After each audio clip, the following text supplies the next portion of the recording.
ওরে একবার ডাক দিয়ে উঠলো ভাই। ভাই গ্যাসের চুলার মতো রান্না হবে, তবে গ্যাস ছাড়া মেস ছাড়া ভাই। দেখেন গ্যাসের চুলার মতো রান্না হবে, গ্যাসও লাগবে না, ম্যাসও লাগবে না। একেবারে ইলিশ ভাজতেছি ভাই করকরা করে। নতুন চুলা আসছে বাজারে ভাই একেবারে লেটেস্ট মডেলের নতুন একটা চুলা চলে আসছে, দেখেন ইলিশ মাছ দিয়ে দিলাম ভাই। ইলেকট্রিক লাইনে চলে না ভাই? ভাই কারেন্টের চুলা ভাই। কারেন্টে চলে তো ভাই বিল আসবে অনেক টাকা। আরে ভাই কি বলেন, দৈনিক রান্না করবেন কত জানেন?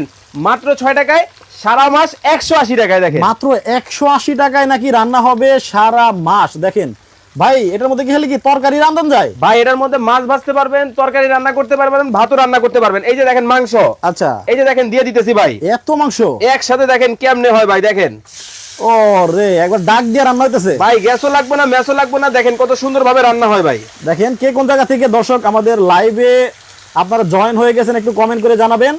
নতুন একটা চুলা বাংলাদেশের বাজারে চলে আসছে, আমরা কিন্তু এই চুলাটা আজকে লাইভে আপনাদেরকে দেখাবো। দেখেন এটার মধ্যে কি ভাত রান্না হবে? ভাই অলরেডি পানি কিন্তু বলক শুরু হয়ে গেছে। আমি এখন এই যে দেখেন এখানে কিন্তু 2.5 কেজি চাল আছে ভাই। 2.5 কেজি? 2.5 কেজি দেখেন দিয়ে দিতেছি ভাই। আচ্ছা রান্না করা যাবে কতটুকু? ভাই এটার মধ্যে আপনি হচ্ছে 2.5 থেকে 3 কেজি মাংস রান্না করতে পারবেন। দেখেন আচ্ছা আচ্ছা দেখেন এখানে কিন্তু 2.5 থেকে 3 কেজি মাংস রান্না করতে পারবেন। এই যে মাছ অলরেডি এক পাশ হয়ে গেছে ভাই। কিন্তু ভাই একটা কথা তো আছে, বলেন।